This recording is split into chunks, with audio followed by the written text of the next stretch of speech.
All right, today we're going to talk about something that can feel just completely overwhelming, severe anxiety. We're going to break down how it really takes hold, and then we'll dive into some practical, proven skills you can actually use to not just manage fear, but to truly master it. You know that feeling when a tiny little worry starts rolling and it just gets bigger and bigger and bigger until it feels like a total avalanche of fear? If you've been there, you are definitely not alone. That feeling has a name. And more importantly, it has a solution. So let's explore why it happens and what exactly we can do about it.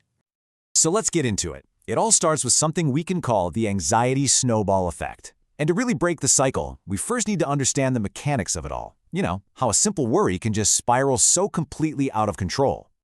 See, the thing is, the core of the problem isn't just one thing. It's this kind of toxic mix of three things all tangled up together. Our anxious thoughts, the really uncomfortable physical feelings they create, and then the stuff we do or maybe stop doing to try and get away from that discomfort. When these get tangled, they create this powerful, self-feeding loop. So here's how that plays out in real life. An anxious thought just pops into your head. Bam! That triggers real physical stuff. Your heart starts racing. Your muscles get all tense. So to make that feeling go away, what do? You might avoid something, right? Maybe you skip a social event. And for a second, you feel better.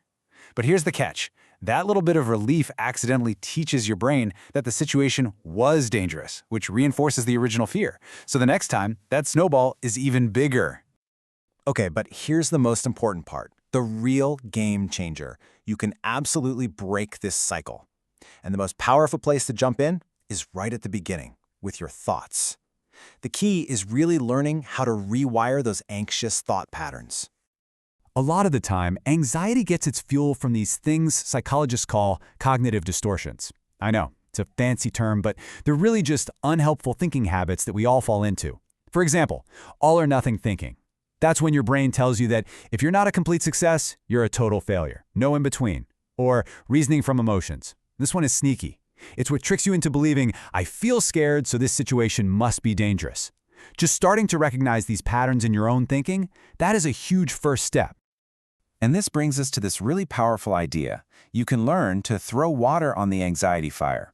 Instead of just letting it rage out of control, you can start acting like a detective, just calmly examining the objective evidence for and against your anxious thoughts. Okay, so how do you actually do that? Well, it boils down to asking yourself two simple but incredibly powerful questions. First, what's the real probability of my fear coming true? Not what my anxiety feels like the odds are, but the actual likelihood. And second, okay, if the worst did happen, what would that look like, and what tools do I already have to cope with it? See how that shifts you from a place of panic to a place of problem solving? It's a huge change. Challenging our thoughts, that's half the battle. The other half is all about challenging our behaviors. And this brings us to one of the most effective tools out there for treating anxiety, the power of exposure. Now, I know what you're probably thinking, but what if the situation is actually dangerous? And you know what? That is the #1 question people have, and it's a completely valid concern. I mean, if something feels terrifying, our brain screams at us that it must be a real threat. And this is probably the most important thing to get about exposure. It is never about putting yourself in real physical danger, ever. It's all about systematically facing things that your anxiety has labeled as dangerous, even though they're actually safe. There's this process called habituation, where your fear response just naturally decreases the longer you stay in a safe but feared situation. You're teaching your brain through direct experience that there's nothing to fear. And really, that's what it comes down to. Every time anxiety pops up, it presents us with this choice, this fork in the road. We can take the easy exit, avoidance, which only makes our world smaller and smaller over time. Or we can choose to stay on the main road, face that discomfort head on, and reclaim the freedom that anxiety has been stealing. Okay, but what do you do when anxiety hits you like a ton of bricks, like right now? While rewiring thoughts and doing exposure are amazing long-term strategies, you also need a toolkit for just getting through those intense, in-the-moment emotional storms. For those moments, there's a really simple but powerful strategy to remember. Just rest. Seriously. Instead of reacting on impulse, first you relax. Just stop and take one deep breath. Then evaluate. Is this a true emergency? Next, set an intention for how you want to cope. And finally, take action using a healthy skill. So what kind of action can you take? One of the best ways is to ground yourself using your five senses. This is all about self-soothing. When your mind is racing, anchoring yourself to something physical, the smell of a candle, the feeling of a soft blanket, the taste of warm tea, it pulls you out of that storm in your head and back into the present moment. It can calm your whole nervous system right down. Another fantastic skill is healthy distraction, and this is a really important point. Distraction is not the same as avoidance. With distraction, you're making a conscious choice to put your attention on something else for a little while with the full intention of dealing with the problem later when you're calmer. It's a strategic pause, not a permanent retreat. You know, sometimes the fastest way to stop an anxiety spiral in its tracks is to just give your brain a simple, concrete job to do. Counting things, your breaths, the blue objects in the room, the sounds you can hear, it forces your focus away from the overwhelming emotion and onto a totally neutral task. It's a simple little mind trick, but it is surprisingly effective.